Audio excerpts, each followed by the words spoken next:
Paytaxtın Sabunçu rayonu Balaxanı qəsəbəsində yağan intensiv yağışlar sakinlərin həyatını iflic edib.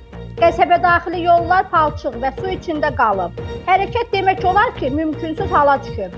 Sakinlərin sözlərinə görə yağış suları təkcə küçələrdə deyil, artıq yaşayış evlərinə də dolaraq ciddi problemlər yaradı.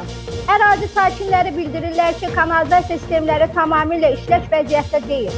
Yağış suları axıdılmadığı üçün küçələr gölməçəyə çevrilir. Bəzi həyətlər və zirzəmilər su altında qalır. İnsanlar gündəlik həyatlarında böyük çətinliklərlə üzləşirlər. Hazırda sakinlər problemin qısa zamanda həllini və aidiyyəti qurumların əraziyə cəlb olunmasını tələb edirlər.